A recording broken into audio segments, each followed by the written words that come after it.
Welcome back. They've been saying a few things.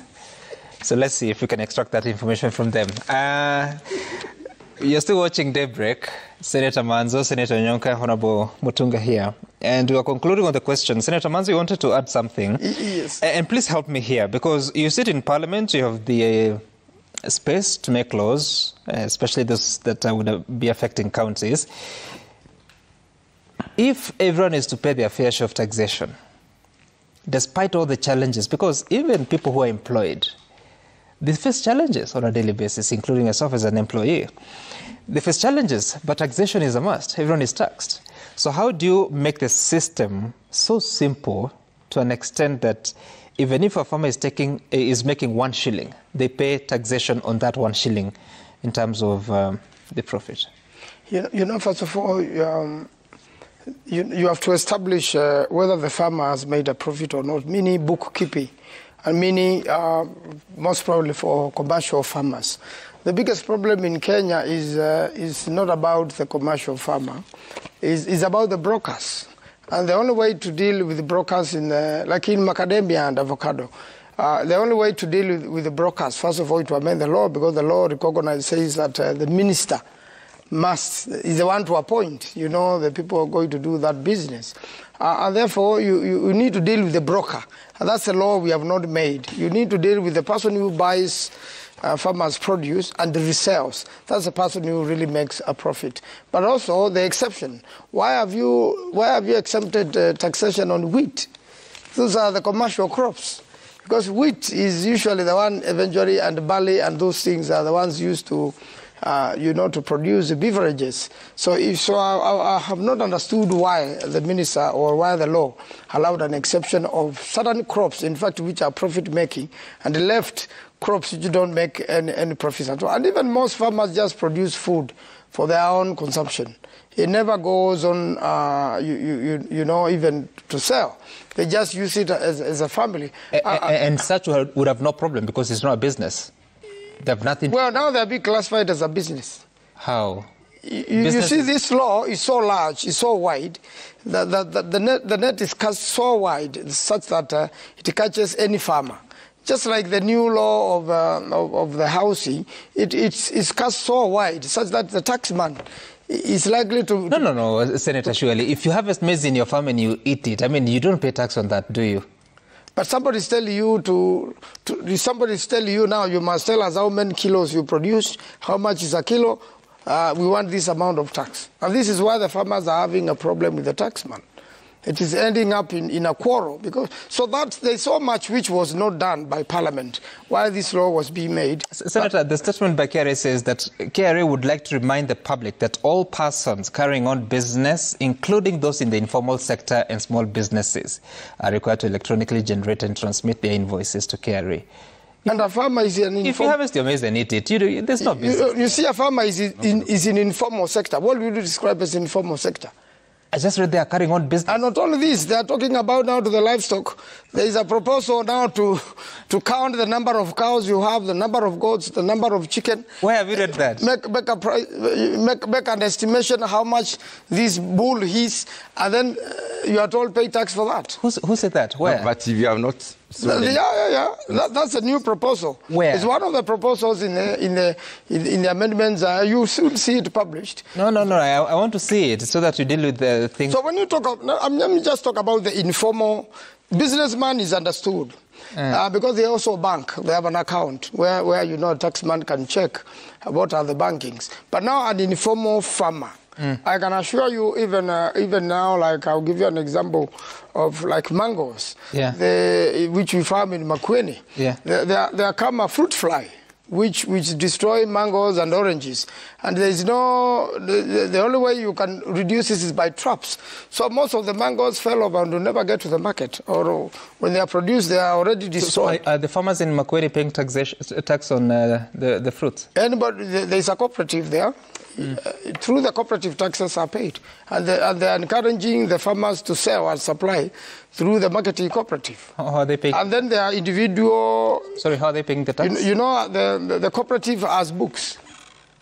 The cooperative has books. You know how much money you are going to pay to every farmer. So even tax. you have to pay tax. What percentage? Well, I don't know what's the latest percentage, but even those the ones who are doing for export, you must pay tax eventually. How does that work, Chairman? You might know. How does it work for a cooperative that is aggregating produce from farmers and selling? The cooperative determines the cost of production, basically. They have an idea of how much the production has costed. And then once the cooperative receives these products from the farmers, they will do the selling. Then there is the margin. That's the one they declare. Not all farmers. Like you say something which I think my friend here is trying to avoid. When you produce your own food in your own farm and you eat, who will come and wait and then tell you whatever has gone to the stomach you pay? I mean, this is condemning the government in a very bad way. We should not be looking at things that I think it is wrong for us to be moving in some direction. Let's be fair. No. You know what? Sam, let me tell you. Let me tell you the target. And I'll give you an example, very practical example. Go to Vietnam. What Vietnam has done is reorganize the agriculture after very many years of war. They have reorganized the agriculture. They no longer have small-scale agriculture as we have in Kenya, which you have failed to do. And I think that's something we have to bite the bullet. Yeah. They have moved people from their farm and settled them at the corner of the entire enclosure. Then they have put up stores for the produce that they are commonly producing here. These fellows here are either managers or either casual workers, and they are paid. Then whatever they aggregate, they basically sell together or process next and employ their children. Now, in this particular store, there is a cost of checking in and the value at checkout. The difference is taxed. So that's the kind of organization we need to have, and that's what has not probably happened. Unfortunately, we don't have that. Mutunga, you have not answered my question. But you can do it. Because I asked you, the cooperatives, like the ones in Makueni that are bringing together produce, I'm assuming they are, and then they sell it. Do they pay tax on that? Is there any law that provides for taxation at that point, or not? I am not aware of any law that provides for taxation. What I know is that during the production process, farm inputs are taxed. All of them are not tax exempt. For instance, if you are producing maize today, you will pay 16% of the maize seed. You will also pay, like the fertilizer has been subsidized. But the other, like the crop protection chemicals that you use, the weed killers, and so they are taxed. Because those are the kind of things that we are coming in to say that if we want to reduce the cost of production, we must look at the segment that farmers suffer in terms of the payments they do in order to realize this point. Okay.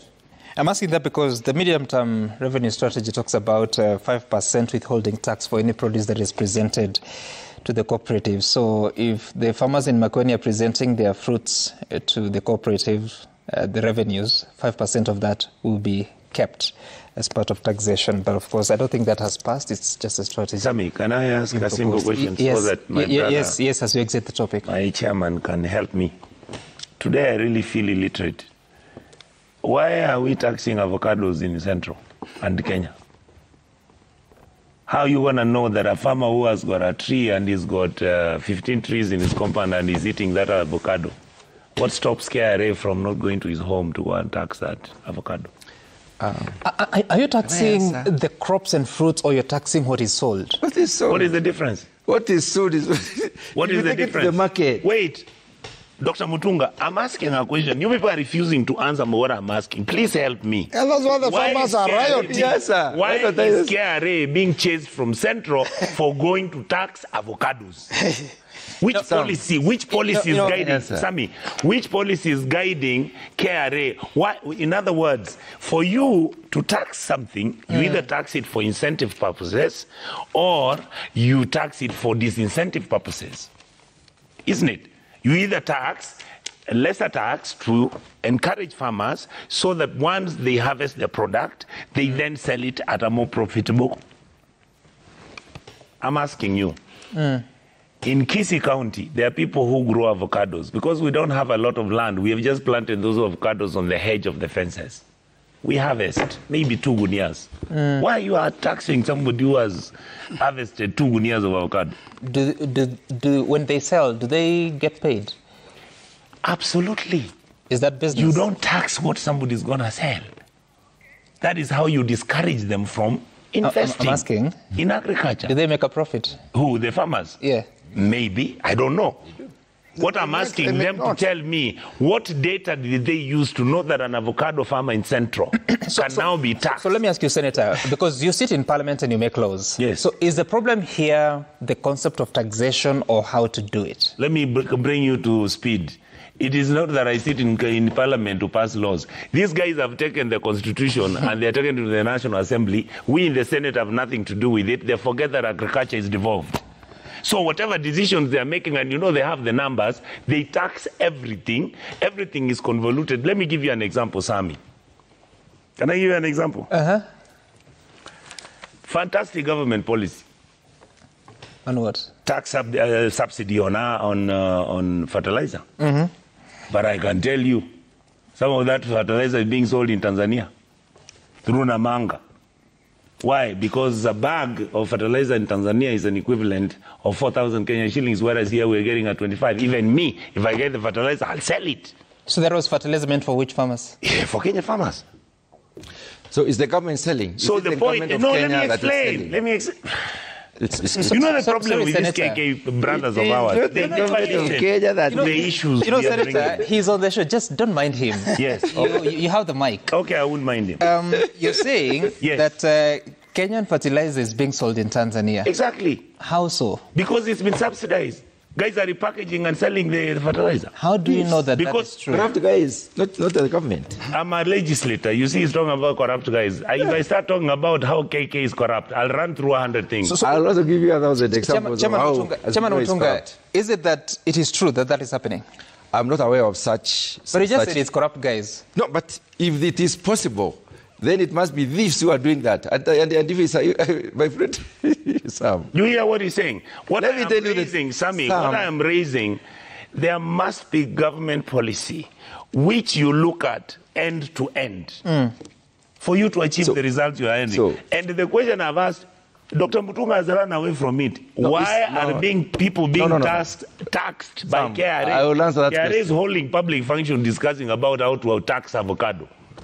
No. You don't. Now, Sam, let me. And the people chase them away. Sam, I think it is wrong also for the senator to say that KRA was chased away when they went to tax. You have not. He has not. Let me put it in context. But they were chased away. They were chased away when they went to do sensitization. Which sensitization? Training. You are told, get out of here. Listen, Kenya did not know that were they weighing the avocado? How can you tax an avocado for Christ's were sake? they weighing the avocado so that they cannot be It's like chased you away? telling me I go and grow my 2 guineas. I plant 2 guineas of maize, and then you come as a KRA officer to come and tax 2 guineas of maize. What the hell happened to us? Sam, this is a new, E-team is new. And there is need for Kenyans to be sensitized on the cost reduction aspect of it. Because it is using a free software. It's not complicated. It can be used. It can be free. Let me finish. There's no software which is free. Excuse me. Can I answer? Now, there is need for Kenyans to understand the flexibility involved in using this particular software. There is need for Kenyans to understand the aspect or the importance of record keeping so that you can be transparent. Everybody needs to be transparent here. There is need for Kenyans to also understand how this has been simplified to make sure that they can use it. Now, farmers are particularly unhappy with the fact that you are bringing this one because it is likely to, it is like, you know, the way we are making noise even in national TV. We are telling farmers that when we see KRA, they are coming to tax you. They are going to sensitize. They are going to train the people. All right. To make people know exactly what is happening and how they can use whatever is available. They're educating them of what Parliament passed, right? Yes, to be able to understand what it is, to be able to understand the importance of keeping records, so that if anybody comes to your farm and tells you now you need to pay tax, if they do that, which I think will never happen, what will happen is if you take to the market, markets are developed by the government, roads are developed by the government, the environment has been set up by the government, then you should pay something to the government. Okay, all right.